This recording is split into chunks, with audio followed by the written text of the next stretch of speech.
ಏನಮ್ಮ ಹುಡುಗಿ ಮಾತ್ರ ನಿನ್ನ ಕಣ್ಣಿಗೆ ಕಾಣ್ತಾಳ, ಪಕ್ಕದಲ್ಲಿ ನಿಂತಿರೋ ನಮ್ಮ ಹುಡುಗ ಕಾಣಿಸ್ತಿಲ್ವಾ?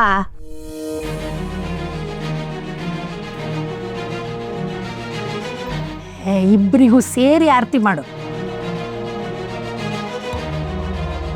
ಅದು ನಮ್ಮ ಭವ್ಯ ದಕ್ಷಿಣೆ ಕೊಡದೆ ಆರತಿನೇ ಮಾಡಲ್ಲ. ಅಕ್ಕ ಆಲ್ರೆಡಿ ಕೊಟ್ಬಿಟ್ಟಿದ್ದಾಳಲ್ಲ, ಅದಕ್ಕೆ ಅಕ್ಕಂಗೆ ಮಾತ್ರ ಆರತಿ ಮಾಡ್ತಿದ್ದಾಳೆ. ಭಾವ ದಕ್ಷಿಣೆ ಕೊಟ್ಮೇಲೆ ಮುಂದಿನ ಕಾರ್ಯಕ್ರಮ.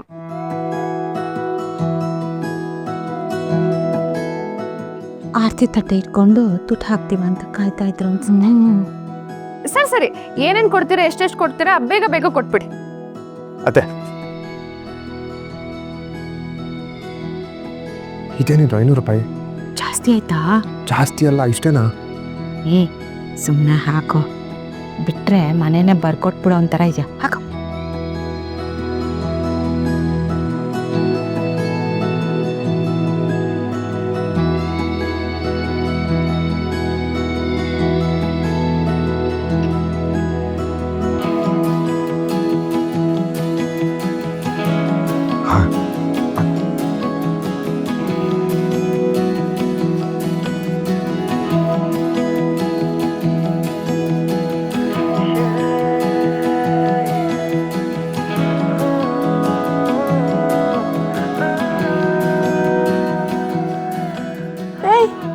ಚೈನ್ ಬಿತ್ತಲ್ಲಪ್ಪ, ಸೂರ್ಯ ನೋಡ್ಕೊಂಡು ಹಾಕೋಬೇಕಲ್ವಾ? ಬಿತ್ತಿದಲ್ಲ ಅಜ್ಜಿ, ಹಾಕಿದ್ದು ದಕ್ಷಿಣೆ. ಹಬ್ಬ ಚಿನ್ನು ಚೇನೆ ಹಾಕ್ಬಿಟ್ರು, ಒಳ್ಳೆ ಸಿಕ್ಕಿದಾನೆ ಕಾವೇರಕ್ಕ.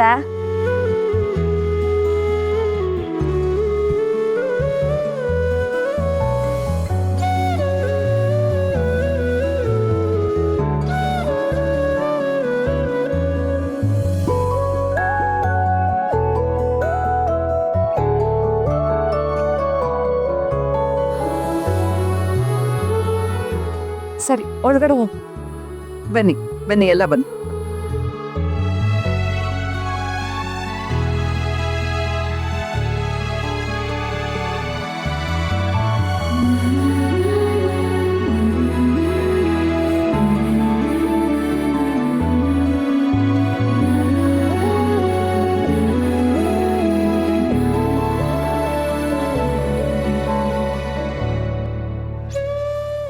ಏನ್ ಮೇಲೆ ಕೋತಿ ಕುಣಿತಾ ಇದೆಯಾ? ಅಲ್ಲ, ಸ್ಪೆಷಲ್ ಆಗಿ ಇನ್ವಿಟೇಷನ್ ಕೊಟ್ಟು ನಿಮ್ನ ಒಳಗೆ ಕರಿಬೇಕಾ? ಇನ್ವಿಟೇಷನಾ? ಯಾರಿಗೆ ಹೇಳ್ತಿದ್ಯಾ? ನಮ್ಮ ರೇಂಜೇ ಬೇರೆ. ಇನ್ವಿಟೇಷನ್ ಅಲ್ಲ, ಏನೇ ಇದು ಸಾಮಾನ್ಯ ಜನರಿಗೆ, ಓನ್ಲಿ ಫಾರ್ ಕಾಮನ್ ಪೀಪಲ್. ನಿಮ್ಮ ರೇಂಜ್ ಏನು ಅಂತ ನಮಗೆ ಆಲ್ರೆಡಿ ಗೊತ್ತು. ನಿಮ್ಮ ಕ್ವಾರ್ಟರ್ ಬಾಟಲ್ ನೋಡಿ ಗೊತ್ತಾಗುತ್ತೆ ನಿಮ್ಮ ಲೆವೆಲ್ ಏನು ಅಂತ. ಅದೆಲ್ಲ ಮೆಡಿಸಿನ್ ಇದ್ದಂಗೆ. ಈಗ ಕೆಮ್ಮು ಬಂದರೆ ಕಾಫ್ ಸಿರಪ್ ಕುಡಿಯಲ್ವಾ, ಗ್ಯಾಸ್ ಬಂದಾಗ ಟ್ಯಾಬ್ಲೆಟ್ ತಗೊಳಲ್ವಾ, ಹಾಗೆ ಇದುವೆ. ಸರಿ ಸರಿ, ಡೈಲಾಗ್ ಬಿಟ್ಟು ಒಳಗೆ ಬನ್ನಿ ದೊರೆಗಳು. ಅಣ್ಣಂಗೆ ಯಾವಾಗ ಒಳಗೆ ಬರಬೇಕು ಅನ್ಸುತ್ತೋ ಅವಾಗ ಬರ್ತೀನಿ. ಒಳಗೆ ಕೆಟ್ಟ ಸಗೆ ಕಡೆ ಬರೋಕ್ಕಾಗಲ್ಲ. ಇಲ್ಲೇ ನಿಮ್ದಾಗಿ ಒಳ್ಳೆ ಗಾಳಿ ತಗೊಂಡು ಆರಾಮಾಗಿರುತ್ತೆ. ನೀನು ಹೋಗಿ. ಮನೆಯವರೆಲ್ಲ ಒಳಗಿರ್ಬೇಕಾದ್ರೆ ನೀನು ಒಬ್ಬನೇ ಇಲ್ಲಿ ನಿಂತ್ಕೊಂಡಿದ್ರೆ ನೋಡಿದ 4 ಜನ ಏನು ಅನ್ಕೊಳ್ಳಲ್ಲ? ನಿಮ್ಮ 4 ಜನ ನಾನು ಒಳಗೆ ಬಂದರೂ ಮಾತಾಡ್ತಾರೆ, ಹೊರಗಿದ್ರು ಮಾತಾಡ್ತಾರೆ, ಒಟ್ಟಲ್ಲಿ ಮಾತಾಡ್ತಾನೆ ಇರ್ತಾರೆ. ಅದಕ್ಕೆಲ್ಲ ಈ ಕೃಷ್ಣ ತಲೆನೇ ಕೆಡ್ಸ್ಕೊಳಲ್ಲ. ನೀನು ಯಾಕೆ ಇಲ್ಲಿ ನಿಂತ್ಕೊಂಡು ಟೈಮ್ ವೇಸ್ಟ್ ಮಾಡ್ತಾ ಇದೀಯಾ? ಸುಮ್ಮನೆ ಡಿಸ್ಟರ್ಬ್ ಎಲ್ಲ ಮಾಡಬೇಡ. ನಾನು ಆರಾಮಾಗಿ ಇಲ್ಲಿ ನಿಂತ್ಕೊಂಡು ಡೀಪಾಗಿ ನನ್ನ ಲೈಫ್ ಬಗ್ಗೆ ಯೋಚನೆ ಮಾಡಬೇಕು. ಅಣ್ಣಂಗೆ ಮನ್ಸಾದಾಗ ಒಳಗೆ ಬರ್ತಾ ನೀನು ಹೋಗು. ಅಣ್ಣಂಗೆ ಮನ್ಸಾಗಕ್ಕೆ ಏನು ಮಾಡಬೇಕು? ನಾನು ಅದೇ ಯೋಚನೆ ಮಾಡ್ತಾ ಇದ್ದೀನಿ. ಏನು ಉಳಿತಾನೆ ಇಲ್ಲ. ನಿಂಗೆ ಕುಳ್ಬುದ್ದಿಗೆ ಏನಾದರೂ ಐಡಿಯಾ ಹೊಡೆದ್ರೆ ಹೇಳು, ಇಲ್ಲಾಂದ್ರೆ ಮೀಟರ್ ಹಾಕೊಂಡು ಹೋಗ್ತಾರೋ.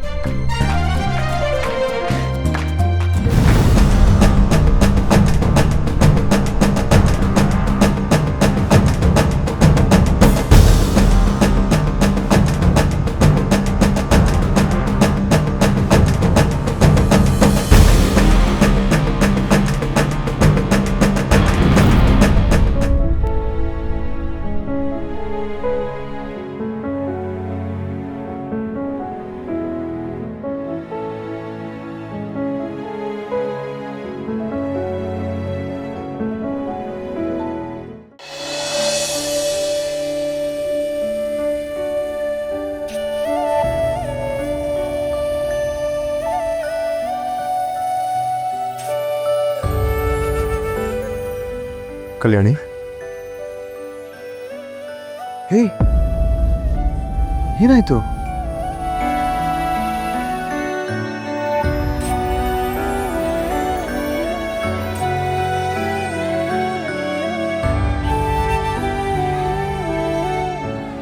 ಇಲ್ಲಿ ನೋಡು ಕಲ್ಯಾಣಿ, ನಿನ್ನ ಕಣ್ಣಲ್ಲಿ ಒಂದು ಹನಿ ನೀರು ಬಂದರೂ ಅದು ನನ್ನ ಸೋಲು ಅಂತ ಅನ್ಕೋತೀನಿ. ಈ ಮದುವೆ, ಈ ಹೊಸ ಬದುಕು, ಇದೆಲ್ಲ ನಿನ್ನ ಸಂಕಟಕ್ಕೆ ತಳ್ತಿದ್ರೆ ಈ ಸಂಬಂಧಕ್ಕೆ ಏನು ಬೆಲೆ ಇರುತ್ತೆ ಹೇಳು? ಅದೇನೋ ಗೊತ್ತಿಲ್ಲ ಕಲ್ಯಾಣಿ, ಇಷ್ಟು ವರ್ಷ ಜೀವನದಲ್ಲಿ ಏನೇನೋ ಹುಡುಕ್ತಿದ್ದೆ ನಾನು. ಆದರೆ ಈಗ ನಿನ್ನ ಮುದ್ದೆ ಬಂದು ನಿಂತ ಮೇಲೆ ಒಂದು ವಿಷಯ ಕ್ಲಿಯರಾಗಿ ಅರ್ಥ ಆಗ್ತಿದೆ. ನಿನ್ನೆ ಯಾವಾಗಲೂ ಖುಷಿಯಾಗಿರೋದು, ನಿನ್ನ ಮುಖದಲ್ಲಿರೋ ಈ ಕಳೆನ ಯಾವತ್ತಿಗೂ ಕಾಪಾಡ್ಕೊಳ್ಳೋದೆ ನನ್ನ ಕೆಲಸ ಅಂತ ನನಗನ್ನಿಸ್ತಾ ಇದೆ. ನಿನ್ನ ಭಾವನೆಗಳು ನನಗೆ ಅರ್ಥ ಆಗುತ್ತೆ ಕಲ್ಯಾಣಿ, ಆದರೆ ಇದರಲ್ಲಿ ನಿನ್ನ ಸಪೋರ್ಟ್ ನನಗೆ ಬೇಕು. ನೀನು ಈ ರೀತಿ ಕಣ್ಣೀರು ಹಾಕಿದ್ರೆ ನನಗೇನು ಮಾಡಬೇಕು ಅಂತಲೇ ಗೊತ್ತಾಗಲ್ಲ.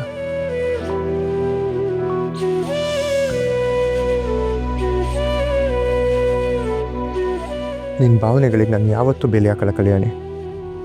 ನಾನು ಮಾತು ಕೊಡ್ತೀನಿ.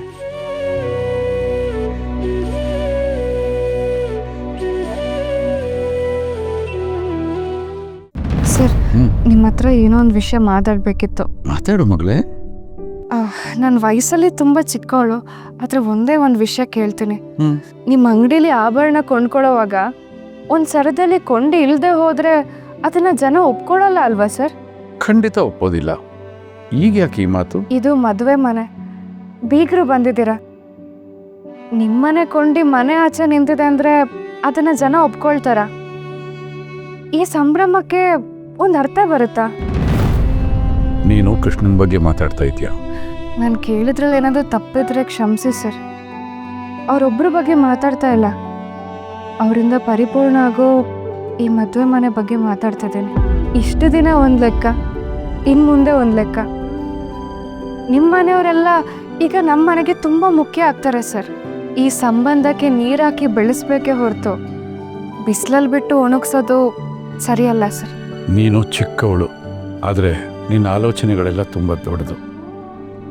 ಈ ವಯಸ್ಸಲ್ಲಿ ಬದುಕನ್ನು ಚೆನ್ನಾಗಿ ಅರ್ಥ ಮಾಡ್ಕೊಂಡಿದ್ಯಾ ನೀನು. ಕೆಟ್ಟದನ್ನೆಲ್ಲ ಕಡೆಗಣಿಸಿ ಪ್ರತಿಯೊಂದರಲ್ಲೂ ಒಳ್ಳೆಯದನ್ನು ಹುಡುಕ್ತಾ ಇದೆಯಾ. ನೀನು ನೋಡಿದ್ರೆ ನನಗೆ ಹೆಮ್ಮೆ ಆಗುತ್ತೆ, ಆದರೆ ನನಗೆ ಆಶ್ಚರ್ಯನೂ ಆಗುತ್ತೆ. ಹೀಗೂ ಯೋಚನೆ ಮಾಡೋಕ್ಕೆ ಸಾಧ್ಯನಾ ಅಂತ. ನಾನು ತುಂಬ ಶಿಸ್ತಿನ ಮನುಷ್ಯ. ತಪ್ಪನ್ನು ಖಂಡಿಸ್ತೀನಿ, ತಪ್ಪು ಮಾಡಿದವ್ರನ್ನ ತಿದ್ದೋ ಪ್ರಯತ್ನ ಮಾಡ್ತೀನಿ. ಅವ್ರು ತಿದ್ಕೊಂಡಿಲ್ಲ ಅಂದಾಗ ನನಗೆ ಕೋಪ ಬರುತ್ತೆ.